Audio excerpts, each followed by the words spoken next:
સુત પુરાણી જલંધરનું આખું ચરિત્ર વર્ણન કરે છે કે જલંધરની ઉત્પત્તિ કેવી રીતના થઈ, જલંધર કોણ હતો.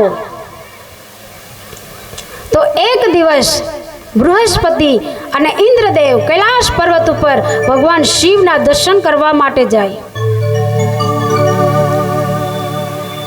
ભગવાન શિવના દર્શન કરવા માટે જાય, પણ ઇન્દ્રદેવને થોડો ઘમંડ છે, થોડાક અક્કડ છે. એટલે એ ત્યાં ઊભા ઊભા જોઈ છે કે અહીંયા ભગવાન શિવ ક્યાં હશે. એટલામાં ભગવાન શિવને એવું થયું કે થોડી પરીક્ષા કરું. એટલે ભગવાન શિવજીએ એવું વિચિત્ર સ્વરૂપ ધારણ કર્યું, જાણે કોઈ ગાંડો છે, કોઈ જાણે બેરો છે, કઈ સાંભળતું નથી. એવો મેલા ઘેલા વસ્ત્ર પહેરી અને જ્યાં ઇન્દ્ર ઊભો છે ને અક્કડતાથી ત્યાં જઈને ઊભી જાય. હવે ઇન્દ્ર અને બૃહસ્પતિ બંને ઊભા છે. એમાં ઇન્દ્ર ભગવાન શિવને પૂછે છે કે અલ્યા હોય, તે ભગવાન શિવને જોયા છે આ કૈલાશ પર્વત ઉપર? અમે દર્શન કરવા માટે આવેલા છે, એ ક્યાં છે? ભગવાન શિવ કઈ બોલતા જ નથી, વિચિત્ર વેશ ધારણ કરીને ઊભા છે. એટલે ઇન્દ્ર કહે છે કે અરે મૂઢ, તને કેટલી વાર હું પૂછું છું છતાં તો જવાબ નથી આપતો. ભગવાન શિવને જોયા છે? તો ભગવાન શિવ તો આમાં માથું હલાવે છે, કાંઈ જવાબ નથી આપતા, જાણે ગાંડો માણસ હોય, જાણે કાંઈ સાંભળતું ન હોય એવી રીતના વર્તન કરે. એટલે ઇન્દ્ર એના હાથમાં વજ્રને ધારણ કરી અને ભગવાન શિવ ઉપર જેવું મારવા જાય, પ્રહાર કરવા જાય, ત્યાં તો ભગવાન શિવ એવી માયા કરે ને કે ઇન્દ્ર એ વજ્રની સાથે ત્યાં ને ત્યાં આમ ને આમ ચોટી જાય. ઇન્દ્ર એમને એમ સ્થગિત થઈ જાય. એટલે બૃહસ્પતિ આંખ બંધ કરે અને ધ્યાન લગાવે કે આ કોઈ ગાંડો નથી, આ કોઈ બેરો નથી, આ કોણ છે. ધ્યાન લગાવે. બૃહસ્પતિને ખબર પડે કે આ તો સ્વયં ભગવાન શિવ છે.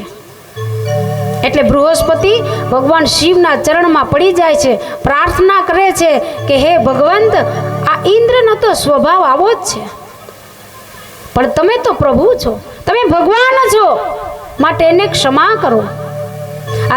આ શિષ્ય હોય ને એ અવળો જાય ને તો એની બધી જવાબદારી ગુરુ ઉપર આવે. હવે ઇન્દ્ર આવું કાર્ય કરે ને એટલે બૃહસ્પતિને ચિંતા થાય. ગુરુની જવાબદારી હોય કે શિષ્ય અવળા માર્ગે ન જવો જોઈએ. હવે ગુરુ ભેગા છે છતાં પણ શિષ્ય આવું વર્તન કરે. એટલે બૃહસ્પતિ કાંઈ નથી કર્યું છતાં પણ આજીજી કરે, પ્રાર્થના કરે કે હે પ્રભુ, એને ક્ષમા કરો. એટલે એને ક્ષમા તો કરે છે ભગવાન શિવ, પણ ભગવાન શિવ કહે છે કે આ મને જે ક્રોધ ઉત્પન્ન થયો અને આમાં જે અગ્નિ ઉત્પન્ન થયો, આનું મારે શું કરવું? એટલે બૃહસ્પતિ કહે છે કે હે ભગવંત, જો એ અગ્નિ ઉત્પન્ન થયો હોય ને આ ત્રીજા નેત્રમાંથી, તો એને તમે સમુદ્રમાં ફેંકી દો, એટલે એ ઠંડો થઈ જશે. એને લવણ સમુદ્રમાં ફેંકી દો. એટલે ભગવાન શિવ એમનો જે ક્રોધ, જે અગ્નિ ઉત્પન્ન થયો હતો, એને લવણ સમુદ્રમાં ફેંકી દીધો. હવે લવણ સમુદ્રમાં જ્યાં આ અગ્નિ જઈને પડે ને એ ભેગું એમાંથી એક નાનું એવું બાળક ઉત્પન્ન થાય. અને આ બાળક જેવું ઉત્પન્ન થાય ને એ ભેગી તો દિશાઓ ધ્રુજવા લાગે, ધરતી ધ્રુજવા લાગે, આકાશમાંથી ઉલ્કાપાત થવા લાગે, અગ્નિના અંગારા વરસવા લાગે. ઓહો, આ શું થાય છે? સર્વ દેવતાઓ વિચારે છે કે અચાનક આ પૃથ્વી ઉપર આવું ભયંકર આવું વાતાવરણ કેમ થયું? કારણ કે આ ભગવાન શિવનો અગ્નિ છે. એટલે સર્વ દેવતાઓ આવે છે સમુદ્રની બાજુમાં, જ્યાં ભગવાન શિવજીએ પોતાના અગ્નિને સમુદ્રમાં ફેંક્યો. એ જગ્યા પર બ્રહ્માજી આવે, સર્વ દેવતાઓ આવે, વિષ્ણુ ભગવાન આવે. અને સમુદ્ર પણ એક માણસનું સ્વરૂપ ધારણ કરી અને જોઈ છે કે આ કોણ છે. નાનું એવું બાળક રુદન કરે છે અને એ રુદન કરે ને ત્યાં તો ઝાડવા ઉપર પક્ષી હોય ને એ પણ ફળફળ ફળફળ કરતા ઉડવા લાગે.